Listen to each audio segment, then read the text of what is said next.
Good evening. I would like to welcome everyone to the April 16th meeting of the Budget Committee for North Clackamas for budget development for the 2026-27 year. In everyone's packet at your desk, you should have copies of the notes from our last meeting. We can take a moment to review those. If anyone has any feedback, bring that forward. If not, then we can move on shortly.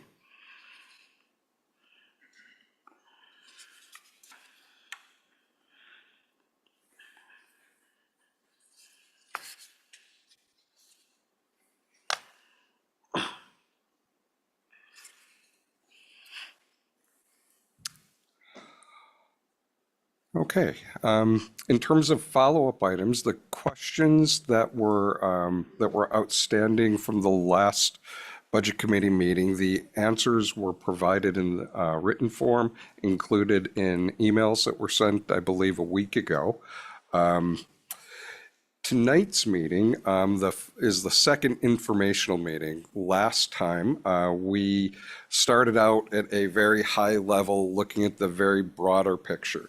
Tonight, we're going to speak in a little more depth on a couple of topics. The largest of those is a presentation on the bond that I'm definitely looking forward to. So the first thing that I'd like to talk about tonight is the local option levy. So North Clackamas is very fortunate to have a local option levy. We definitely benefit from the support of our community. And what the levy does is it functions by applying a rate of $1.63 per $1,000 of assessed value on the real property of the district. It's subject to the approval of voters in our district. It was last renewed in November 2023 for a period of 5 years, which means that the next time it will be up for renewal is in November of 2028. And what it does is it helps support the operations of the district. And I should mention that the levy is specifically reserved for operating functions, not capital construction, which is more related to a general obligation bond, which is the subject of the presentation later. Last year, in FY 24-25, it generated approximately $24.9 million for the district, and over the life of that 5 years, it'll average about $25 million a year. In last year's terms, that equated to about 100, that 24.9 equates to about the fully loaded cost of roughly 175 teaching positions. And some of the ways that its impact is shown to the district and is felt is it helps maintain our class sizes, the current class size averages across the district, and it also helps us maintain programming like vocational, career technical education, music, art, physical education, and it is a vital component of our overall continued model of financial sustainability. And if there are no questions on that, I will move on to a summary of other funds. Most of what we talk about and what we hear about is the general fund, but that's not the totality of our budget. And I will turn it over to our Director of Fiscal Operations, Donna Burke. Donna, the floor is yours. Perfect. Thank you. So we're going to talk a little bit about the other funds that make up the whole of our district. Whoops, other funds include everything outside of general fund. Matt kind of just went over that. Typically, they're restricted funds and specialized functions that need to be recorded and tracked on their own. Our current budget is $232.9 million, and that's about 39%. Special revenue funds. We talked a little bit last budget meeting. This includes things like our state grants, which is SIA Measure 98, federal grants, mainly our title program, and nutrition services and student funds. Those student funds are not a grant. We house them there because they roll from year to year. State and federal grants remain largely flat for the next fiscal year, but we are facing rising costs with salaries and just utilities, everything. Everything's going up. All the products are going up, services. And that makes up about 13.9% of our overall budget. The debt service. This is an accumulation of resources to cover long-term debt, which is like our general obligation bonds, which we'll be talking about later. And it is adjusted annually based on our debt schedule. So as debt goes up, we have to adjust there. As debt goes down, we have to adjust there. And we may need to revisit that during the pending bond outcome. That makes up 10.44%.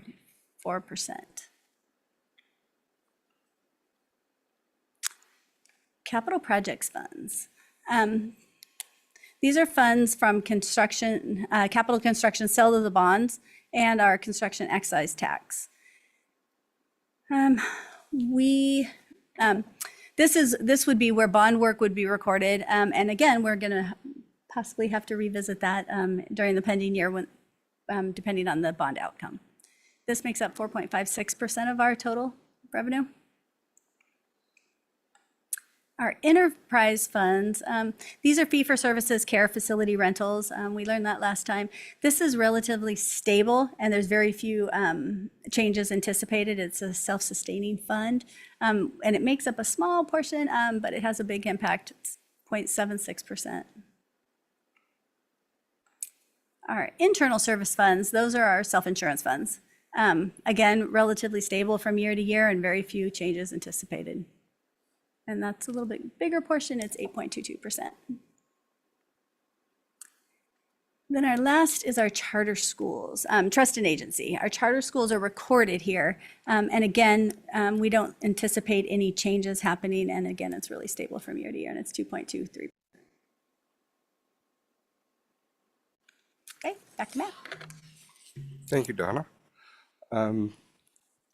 One other thing to discuss is kind of an update on benefits and PERS, but really in particular, the two largest items that fall under other payroll expenses. You may recall in the last meeting where we discussed that 75% of our general fund expenses are directly tied to payroll and benefits. Salaries, pretty straightforward. Benefits, on the other hand, I want to be able to talk in just a little more depth on two areas there: health insurance, employee health insurance, and PERS. So the first that I'll discuss is employee health insurance.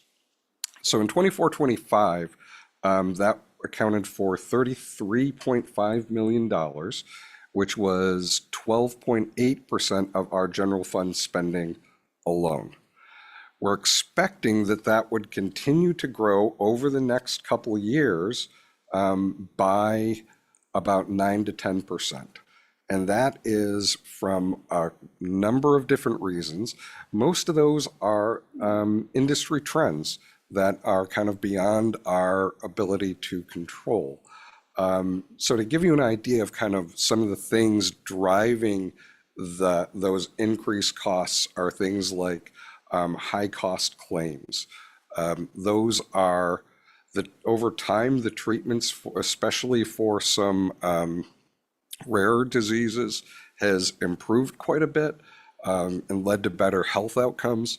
However, as the treatments have improved, so has the costs associated with those risen.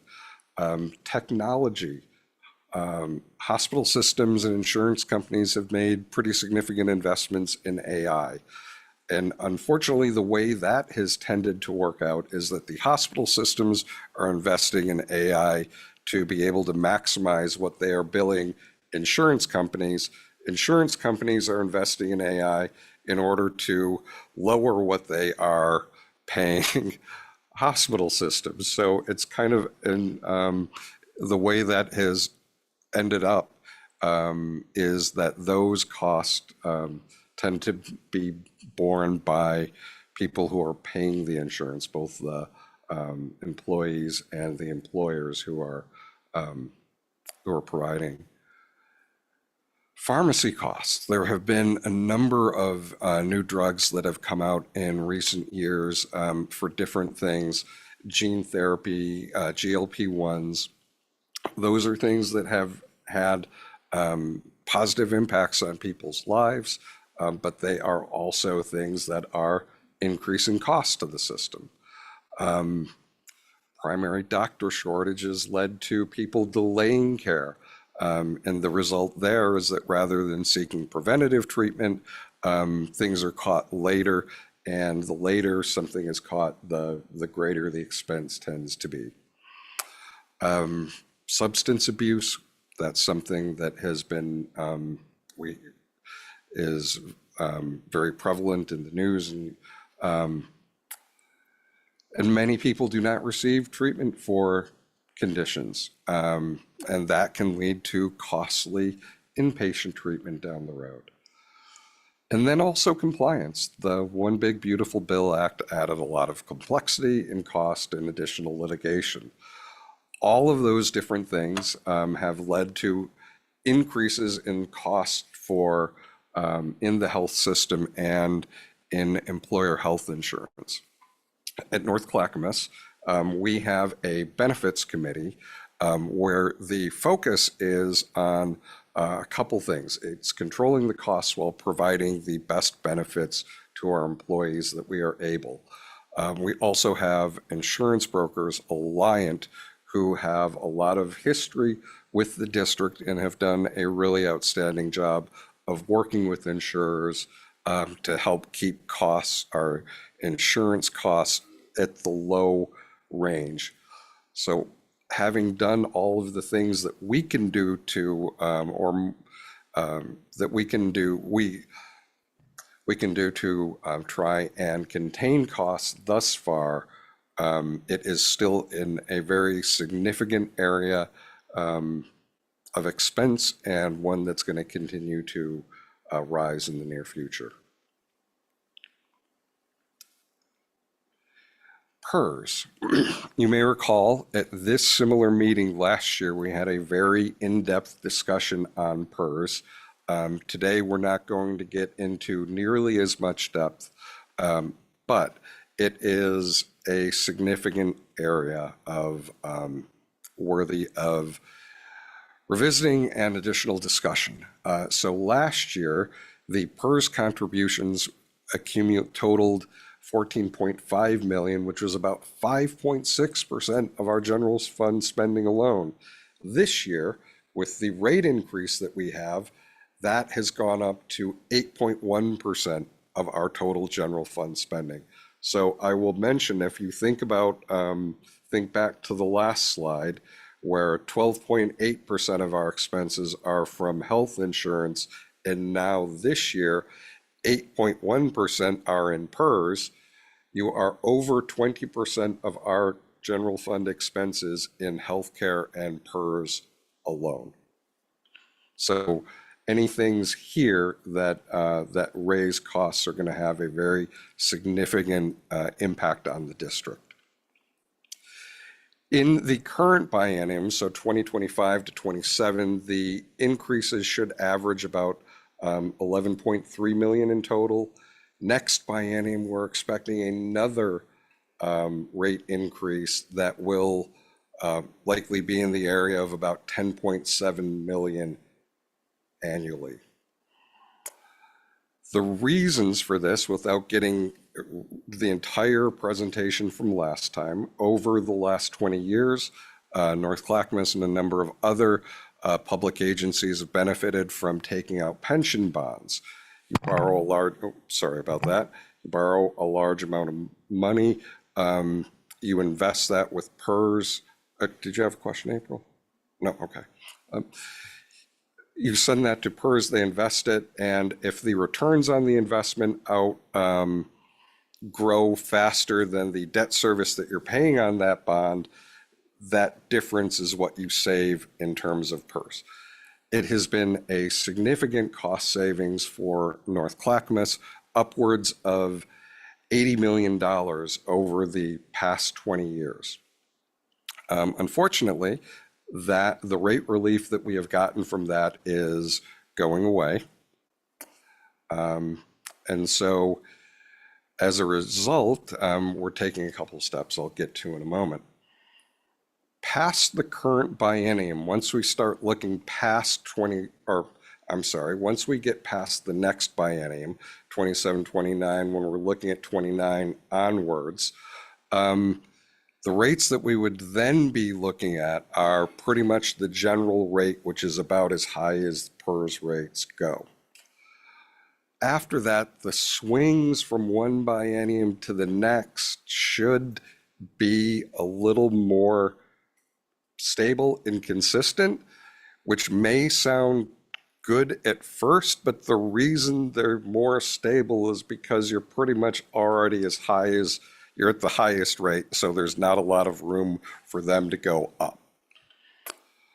What we have done, though, is we have taken a couple steps to try and mitigate that.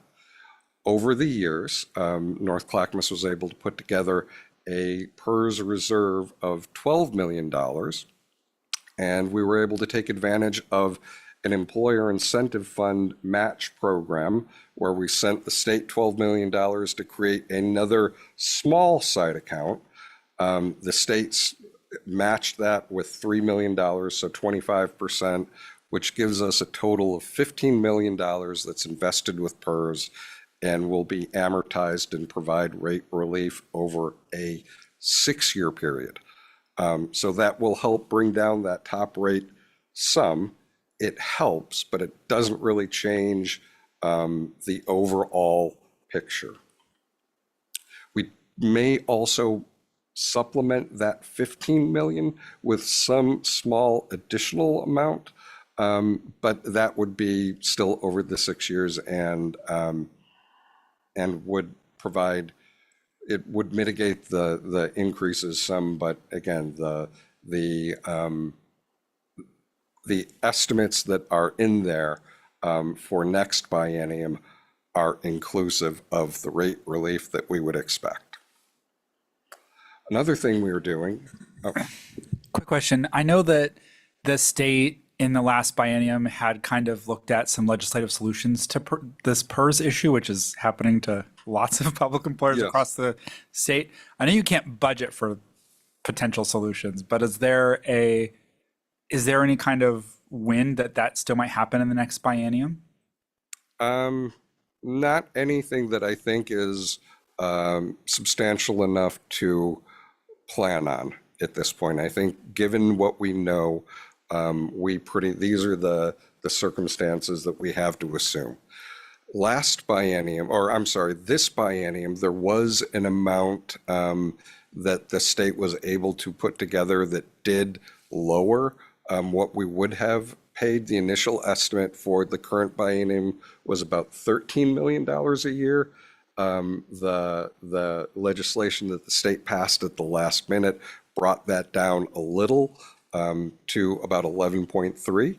So again, like that's a positive development, but I think the 1.7 million less that you were anticipating to spend is kind of pales in comparison to the 11.3 million more that you're spending. However, though, one thing related to that idea and also related to the success that we have had with side accounts is North Clackamas and a number of other public agencies and districts are partnering to support some analysis over the next 2 years about the feasibility of issuing future pension bonds. I mentioned before the way they work is you take it, you invest it, and you hope that the return on the investment exceeds what you're paying in debt service.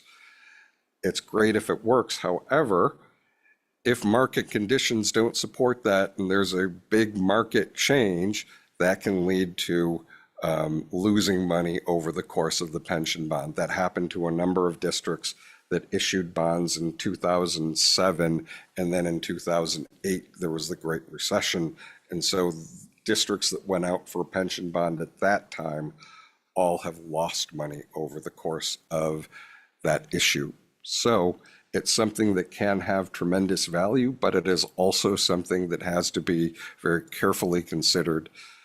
We are part of the groups that are studying that, but again, the viability of those is by no means certain. The last thing we are doing, as I mentioned, we're anticipating the annual increase is about 11.3 million this biennium. So what we are having to do to mitigate that this biennium and into the next biennium are using our reserves. Over time, we've tried to build reserves to try and provide educational stability. Now we're drawing down those reserves. That's something that we can do in the short term, but it is not a long-term solution. And relying on reserves for ongoing expenses and drawing down reserves, again, is a temporary, it's a temporary measure, but it is not sustainable over time. I'd be happy to answer any questions if there are any. Matt, I have two questions for you. So one, so in 24-25, we're at 14.5. So does that mean this year we're plus 11.3, or is that, so it's 14 point plus yeah. 11.3, and then next year would be the same at another 11.3? No, it's 22 million total Okay. over those 2 years. Got so it. it averages about that. Okay. I will say also that we are, as of the end of March, we have already outspent what we did last year on PERS. And so we still have 3 more full payroll months of expenses. So that's where the increases will really be felt. And then my next question is, when we're talking about pension bonds, is it if you buy when the interest rates are high and then the interest rates dip that is a problem, or is it the inverse of that? It really, in terms, for that specifically, and it can get pretty very technical, but the key point there is the initial return on investment. And so PERS takes the state investment arm of PERS, takes that money, invests it. If in the different investment vehicles that they have, most of it is market-based. If the initial returns on that very substantial amount of money are high enough, then that has a very positive effect on the overall investment over time. However, if the investment they make goes down and doesn't yield that, then you're in a situation where the initial return is underwater, and then it takes a long time. And then most likely it probably, even if the returns later on are positive, in total it can still be a loss. Sorry, so is that, the rate of return, is that in the bond market or is that in the stock market? It is. Or is that a mixture? It's Okay. the state investment arm of PERS uses a number of different investments, stocks, bonds, private equity.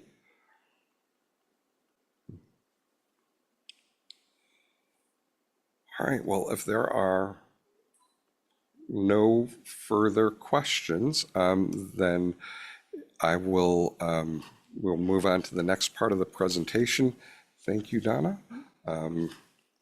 So the next part of the presentation is an update on the bond, and it is my distinct pleasure to welcome Cindy Detchen, Special Projects Administrator for North Clackamas, and Teresa Neff Webster, our Chief of Operations. These are two individuals I consider myself privileged to be able to work with. I will move over and turn over.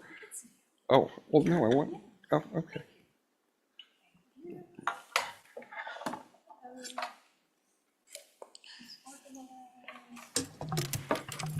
Right. Good evening, everyone. Thanks for having us. We're happy to be here. For those of you who don't know me, I'm Teresa. Good to see you. And I'm joined by Cindy, and we are, as Matt mentioned, going to walk through the capital construction bond process. Some of you are part of the committee, so you are going to get the another crack at seeing what you've been up to the last few months. And I'm going to walk us through what a capital construction bond funding looks like. So in the state of Oregon, any large-scale construction projects that need to occur in a district are not funded by the state. They are funded through our capital construction bond levy. And that is for all large-scale construction, new builds, renovations, large-scale repairs. We need to make sure when we go to our public that we are very clear that these funds are only used for capital construction projects. They cannot be used for any operating funds. They cannot be used for a teacher salary, curriculum, et cetera. And we have a very strong history at North Clackamas when it comes to our capital construction bonds. We have a 1998, 2006, and 2016 as our most recent bond endeavors. All have been very successful. The photo on the right-hand side of the screen shows you a publication that was created when for the 2016 bond, which talked through all of the projects that were completed under that process, that were all on time at budget. So you can see from a timeline perspective, 1998, 2006, and 2016, we are now coming on 2026 to be thinking about our next capital construction bond for the district. And I'm going to walk us through how we've been thinking about this over the past year. As part of our last bond, we created a long-range facilities plan, which is meeting our state requirements. And it is a document that is on our website and is available to the public. And it summarizes all of our facilities needs across every building in the district. And there's several components that went into the creation of that I'm going to walk through in the next few slides. And really, it allows us as a district to have a guideline of what we want to be looking at when it comes to our capital construction. And how it was created was a few phases. So first, in 2022, there was a building condition assessment created, and that was a very intensive evaluation of every asset in our buildings. And assets are your windows, our roofs, our boilers. Every piece of equipment that's in our building is considered an asset. And we had McKinstry come in and do an objective opinion on what was going on with every asset. And they took all of those data systems, and we then created our long-range facilities plan with our partners at Brick Architecture. And they took those data points, and they then created a prioritization list for every single school in the district. So then we had individual school plans that we could then build into our district plan. That was around a 10-year projection. So if you think about timelines, the review was in 2022 and the long-range facilities plan occurred in 2023. And we recognized in 2025 that we needed to make sure that these data points were actually live data points because things happen in our buildings on a day-to-day basis. And we need to make sure that we're accounting for that. So we invested in our Incident IQ work order system for both our facilities department and our technology department. And that takes all of those thousands of data points that we gathered in 2022 and it put it into our work order system. So now if our techs go into a building and they see a boiler that has failed, McKinstry in 2022 might have said this boiler can last until 2028, but it actually died and we need to get a new one in 2025. Our technicians put in the new asset information into our Incident IQ work order system. So then when we pull a report, it's about what's actually happening in real time in our building. So it's taking historical information and our real-time information and allowing us to pull real-time information about our assets. And then in addition to that, we had a safety review from an outside entity talking through any OSHA issues that we needed to think about and address. So when we were thinking about the next bond, the 2026 November bond that we're thinking through and proposing, we took all of those data points and we said we need to focus on our highest priority needs. When we had our asset review, they prioritized our assets by a point system. 1 being excellent condition, brand new, and 5 being in poor condition. Our facilities department is in there on a weekly basis putting Band-Aids on things that are failing. So we knew when it looks at our capital construction bond that we need to focus on our high priority needs. And we look at those as our, what we would consider the 4 poor condition and 5 very poor condition. And we created a theme around 5 scores of 5 are our critical priorities, and anything with a 4 was our priority 1. So we've been able to take those thousands of data points and synthesize them into a smaller data point, and then we looked for themes. What are the things that we are seeing in all of these assets? And we came up with 5 categories that I'm going to walk through now that we brought to the Superintendent's Bond Advisory Committee that Cindy's going to walk us through. So our 5 categories, I'm going to walk us right through. The first one is our roof systems. It's very straightforward. This is any of our roofs that are in critical need of total replacement or significant repair. Very straightforward. The next category is a little more nuanced. We're calling it our thermal comfort system. Most of our buildings in our district do not have the capacity for modernized HVAC systems. So what does that look like when we're thinking about creating cool spaces for our students when we have high heat events? And as we all know, we're having more and more high heat events at the beginning of our school year and at the end of our school year and in our summer programs. And so when we're thinking about our buildings that can't have the capacity for a modern HVAC system, there are ways for architects and engineers to come to our buildings and assess how can we create chilled spaces in our educational rooms.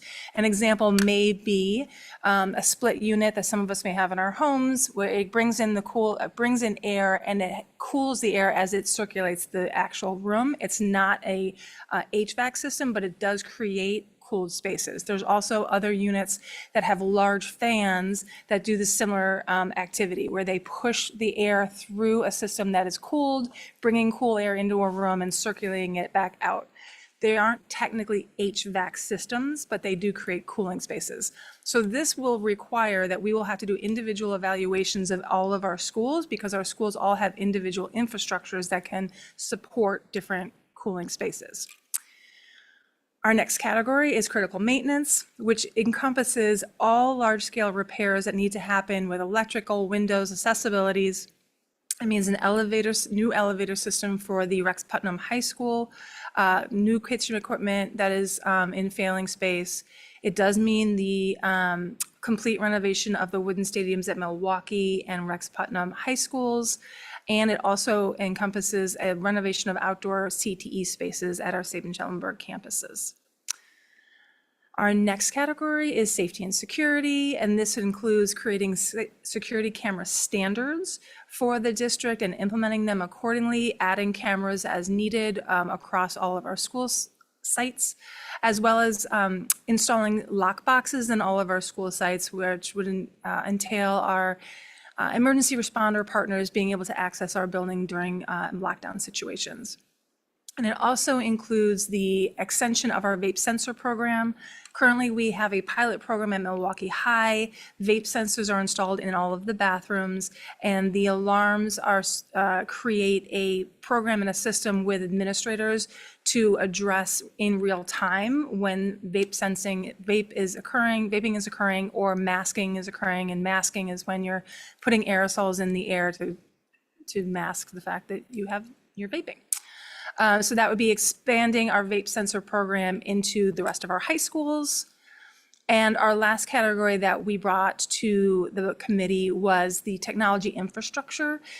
Everything that I've been talking about actually has a technology component. I think folks think about technology and they think about computers alone. When we think about technology, we actually need to think about our network, and networks are very overburdened right now because everything in our school is on the network. Our HVAC systems, our heating systems, our camera systems, our refrigeration systems, everything has a component that needs to have internet included on it, and our student computers and our staff computers. And we have a good network. We have a good network for 2026. I would like you to think about in 2016, how we use technology and how that's increased in the last 10 years. We need to be thinking proactively about our network in 10 years. So we need to be thinking about upgrading the capacity of our network to not only continue to be a good network, but also be a stronger network for the way that we are using technology across all of the things I've just mentioned. And this also includes technology, our cybersecurity. And cybersecurity is, in broad strokes, how we protect the data of the school system, and from ensuring that we're not hacked and held ransom. It's happened in other school districts. It has not happened in Oregon at large scale, and we need to continue to maintain our strong cybersecurity. And part of that is some physical infrastructure needs to ensure that the system that we have in place can be maintained. So we have these 5 categories, this lengthy process that we went through for the past year, and then we brought all of these, this information to the Superintendent's Bond Advisory Committee. And I'm going to turn over to Cindy to talk through that process. Thank you. And this should look familiar to some of you because you were a part of this group, and thank you for your contribution. Back in September, we brought together various members of our community and our schools. You can see the membership there on the screen. And they worked every 2 weeks all the way through till January. And so part of their job was to review all the information that Teresa just walked us through. We also conducted public polling that was through a third-party agency that does that work professionally, talking to likely voters that would look at a bond package. And we found from that public polling that there is support for a non-increased tax rate bond. There isn't a lot of appetite for anything above and beyond the current tax rate, but we'll be bringing that information back to the board here at the end of the school year. But that initial polling data was helpful. It allowed us to know that there is there is support out there. We've got a little bit of work to do if we do put this on the ballot when we go forward, but it is definitely doable. So this committee grappled with that. They grappled with the categories. They grappled with the what ifs and why not this and not that. But they did at the very end develop and refine a recommended bond package. That is the work that they've done over, like I said, from September all the way through January. Got some archived pictures there. You can see very, very enthusiastic group, lots of participation. It was a lot of fun, a lot of work put in. So their proposed package is, as you see it right here, going on the November ballot, should the board approve that in June. In the amount of about $244 million is what we would be able to yield out of a no tax increase in the current rate. And that current rate is $2.37 per 1,000 in assessed value. That's because some of our bond debt will go off from past bonds, and then this would fill in that gap rather than lowering the tax rate and then trying to go out for another bond again in the future, which would increase the tax rate. So this maintains current rate. It doesn't intend to increase anybody's tax rate. So Donna, if I click, will the video go, or do you have to do your little magic over there? We are in the process of community input. This video was launched on Friday to the community. I'm hoping many of you saw it, but we'll show it to you here. It's just a couple minutes long. When it comes to student enrollment, did you know that with nearly 17,000 students, the North Clackamas School District is Oregon's 5th largest out of nearly 200 districts throughout the state? NCSD's 32 schools and other facilities are spread among 40 square miles encompassing Milwaukee, Oak Grove, Johnson City, Clackamas, and Happy Valley. Every day, we maintain more than 2.5 million square feet of floor space, nearly 600 acres of landscape, a bus fleet traveling 1.5 million miles each year, and nutrition services serving more than 1.8 million meals in that same time. There's also technology to upgrade and heating cooling systems to maintain within the daily operations that fill more than 160 school days each year, especially with some facilities more than 40 years old, with outdated classroom cooling systems and technology upgrades necessary to keep up with today's digital systems. How does the school district responsibly fund repairs to ensure student and staff safety? If you think those funds come from the state school School Fund, you might be surprised. Oregon's school funding formula doesn't cover capital construction or major facility improvements, only operational expenses like salaries and utilities. For essential infrastructure investments, districts must seek voter approval through bonds assessed to local taxpayers. In 2006 and 2016, our voters said yes to bonds that have been critical to building and preserving our facilities as our district has grown. 10 years have now passed since that 2016 bond, and as you can imagine, expensive repairs and safety upgrades have surfaced in many of our facilities during that time. That's why the Bond Advisory Committee, a group of dedicated community members, staff, and students, carefully analyzed the district's facility needs this past fall regarding safety and security, community investment, and fiscal responsibility. The committee is recommending a bond package worth $245 million for the North Clackamas School Board to consider placing on the November 2026 ballot. Here's the good news. With previous bond debt now paid off, that amount won't change your annual property tax rate. Just like in 2016, this bond package recommendation impacts every NCSD school. It addresses critical infrastructure needs like roof replacements, classroom cooling systems, modernized technology, and enhanced safety and security without raising your taxes. That's the good news. Here's the challenge. We've identified $360 million in critical needs, aging building systems, outdated technology, and safety improvements, which means our needs exceed what we can responsibly fund by $115 million. So as a community, we need to make some difficult choices, and that's where you come in. As previously mentioned, the Superintendent's Bond Advisory Committee worked for months to propose a $245 million bond package that won't increase your tax rate. But are we missing anything? You tell us. Jump in. Check out the proposal on the North Clackamas School District Bond webpage. Complete this survey to tell us what matters most to you and your family. Share with friends and neighbors. The more voices, the better. Your feedback shapes the final plan going to our school board this spring. And we'll maintain our fiscal responsibility to keep you updated every step of the way, just like we did 10 years ago when every project was completed on time and on budget. Ready? Visit the North Clackamas Bond webpage today. Together, let's continue building a school district where we can say we're proud to be in NCSD.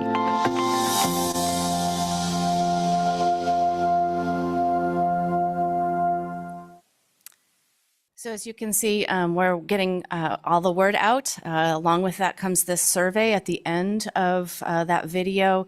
As I said, we launched that on Friday. It went out to all of our parents, staff, high school students, and then those community members who've expressed interest in receiving North Clackamas communications. Our communications team put that together, and I think they did a fabulous job, as always.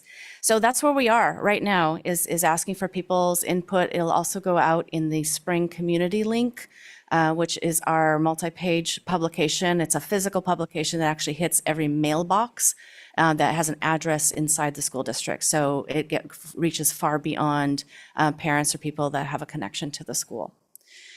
So we've been working on this, as you can see, for a while now. We had another timeline that actually started last April with our community conversation, but we've updated it to represent what's moving forward. Here we are in May. April and May are doing community presentations. We've done several already. These are really about sharing all the great things in North Clackamas. We don't want to go out to the community and just say, hey, we're asking for money. We want to make sure that they know that we have some really, really amazing things happening and trying to get the word out about the school district, including the fact that, our enrollment, while it's dipping, it's not in horrible shape like a lot of our other districts. We were able to regain and retain a lot of our students. And so right now is what you're seeing with the budget. But we want to make sure that we dispel any of those rumors that are out there. We hear those a lot, like everybody's pulling their kids out of school. We know that that's not true. And so that's what we're working on, but then also sharing some of this bond information to get that feedback. We will go back to the board in June for their approval for that ballot measure, and then we will see that on the November 2026 ballot. So that is where we are. Oh, I'm meant to go back, not, I have no authority to adjourn you, so I'm gonna stop right there. Happy to answer any questions if you have any.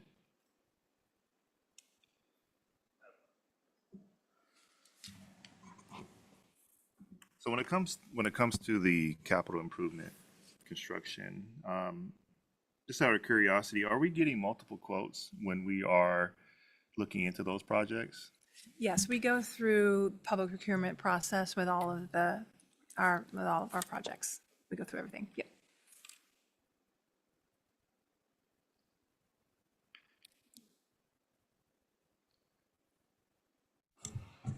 Is there somewhere on this bond website, is there somewhere where people can see exactly what is proposed right now for each school? So they would know what's proposed for their feeder system? Yes, so. Yes, it is. Yeah. I just pulled it up. It's not. On the left-hand side, there's all the schools listed. No? It was yesterday. We can look into it. It Yeah, went Okay. live maybe on there's a Friday, technical but we'll problem. make sure that it's still live. Okay, and yeah, it's. So it might look a little different mobile. On the mobile, we'll Yeah. check it out. So Okay, we yeah, might have to thank you for figure out that. where it We'll is. check into it. I pulled it up on my laptop too, and it wasn't there. Okay, we'll look into it. Yeah. But All yes, right. it went live on Friday, so. for Okay, sure. Yeah, all right, excellent. Thank you. Sure.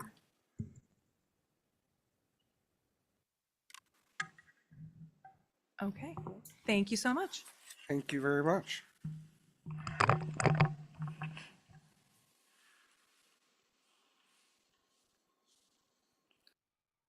All right.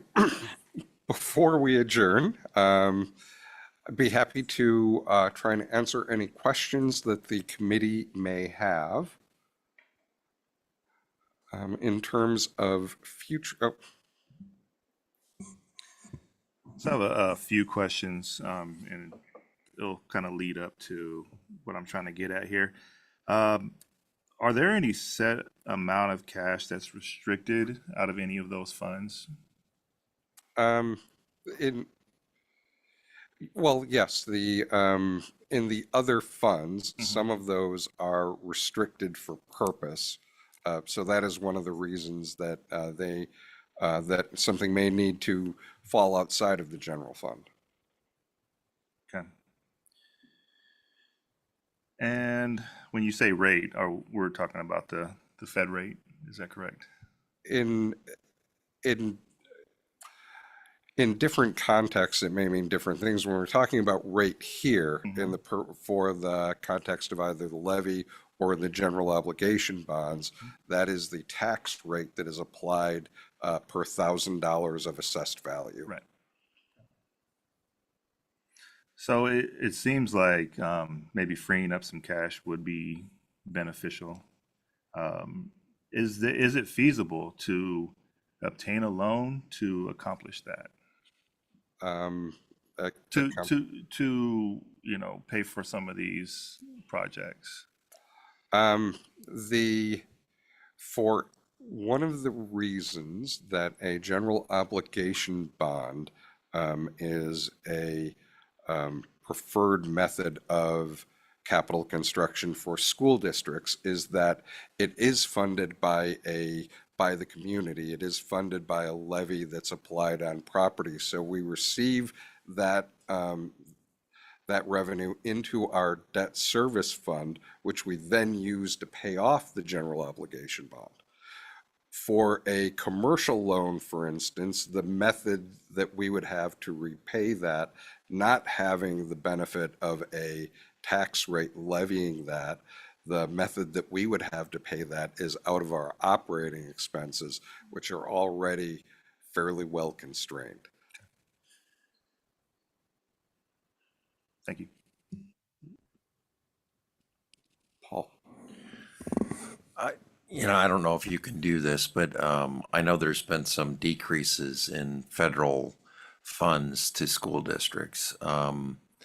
Is there a dollar impact or a percentage impact that you can quote or identify? Is one question.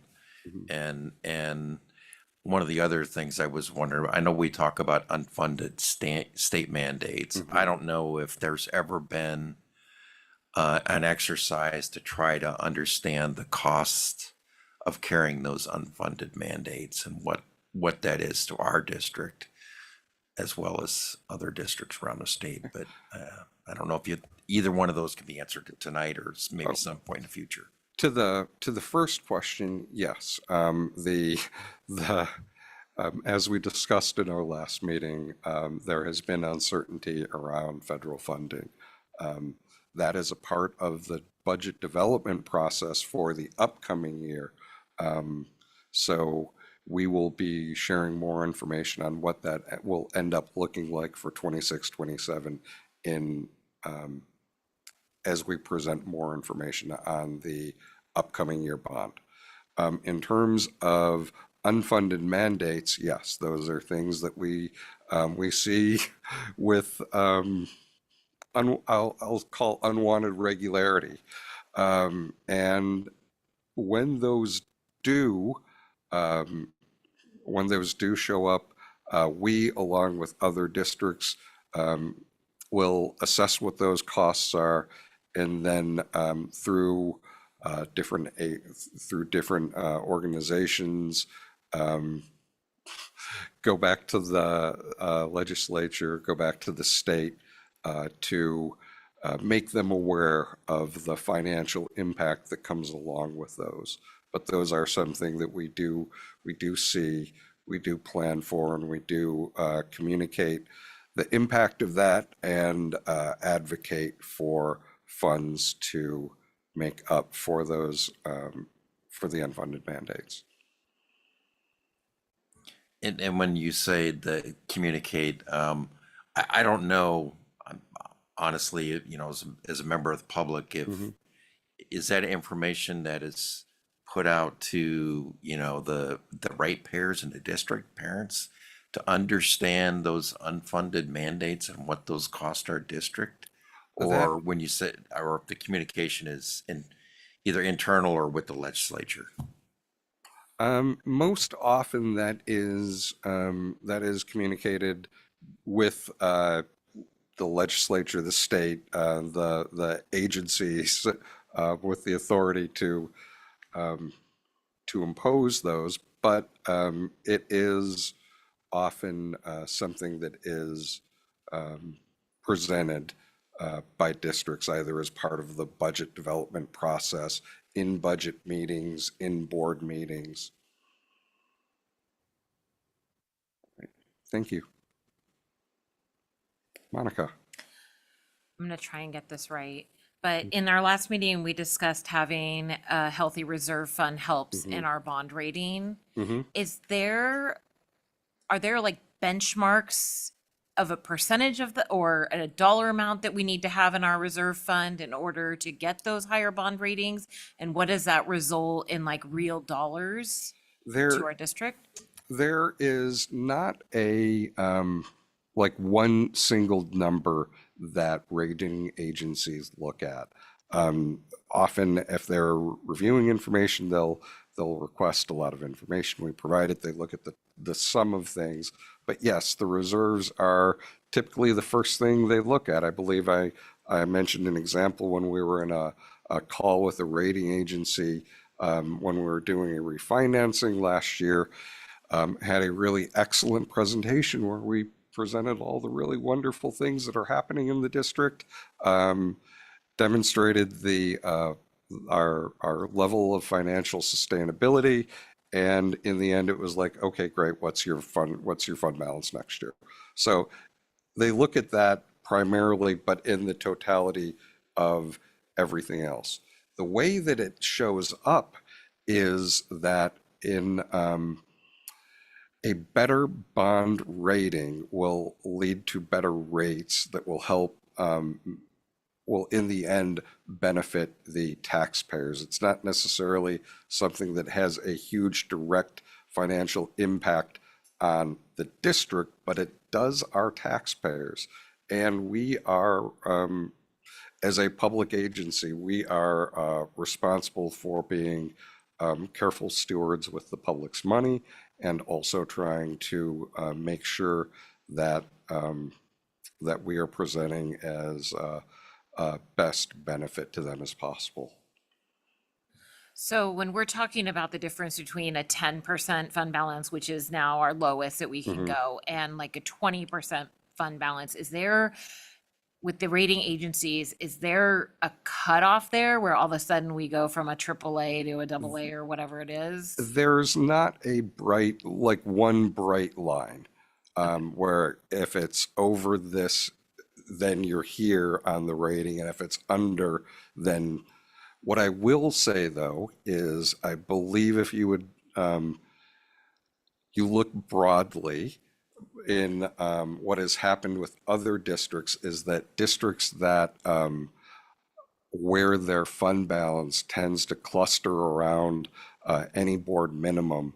It, anecdotally, at the same time that we were going out for our rating review, which we were able to maintain our high rating, at the same time, there were a number of other districts who were going out for and having their rating reviewed.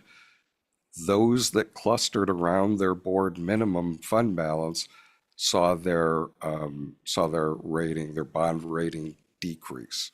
So there is definitely a correlation, but there is not one a bright line that defines where you'd be able to where you may stay at the current rating or where you decline. But overall, that is one of a number of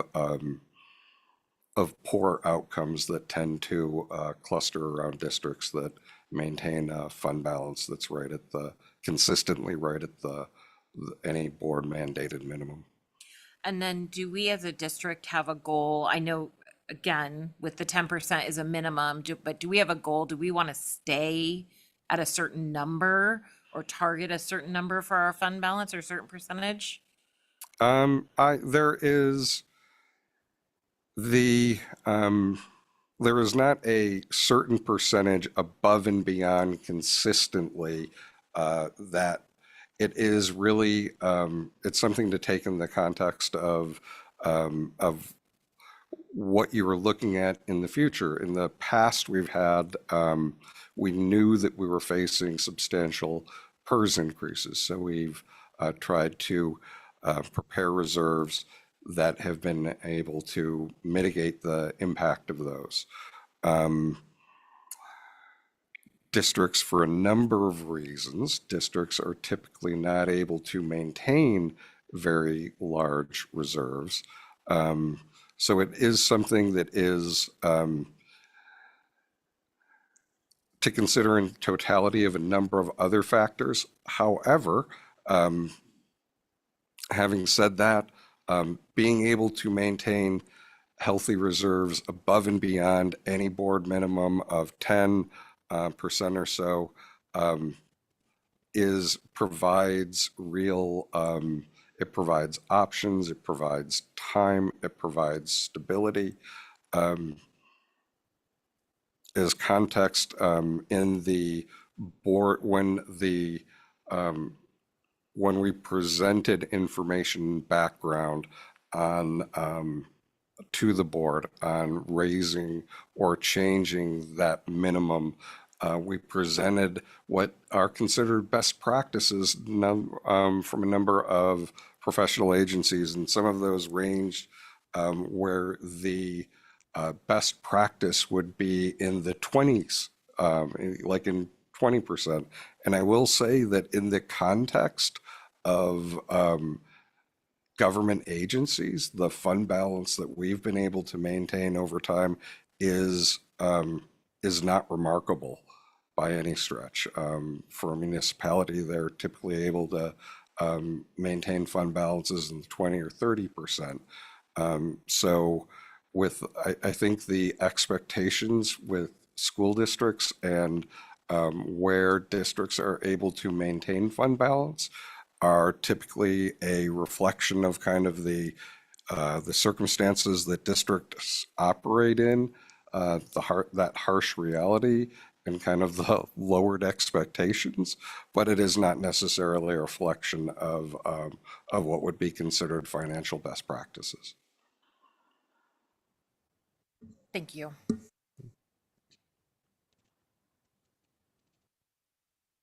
All right, well, if there are no other questions, I would next meeting is on, our next Budget Committee meeting is on April 30th. In that meeting, we will have a presentation from in North Clackamas. We were very fortunate to have a really excellent group of educators. And in our next meeting, there will be a presentation on the really excellent work that's going on in the district. That is the third and last of our informational meetings. In May is where we will have the official meetings of the Budget Committee, the first of which is where the proposed budget will be presented to the Budget Committee. The budget will be presented, the budget message will be read. And then in the second of those two meetings, that would be where the Budget Committee would have the opportunity to approve the budget before it moves to the board for final adoption. Before we close, I'd just like to thank everyone again for volunteering your time on the Budget Committee in support of our district and our students. Thank you again. I'll see everyone on the 30th, and we are adjourned.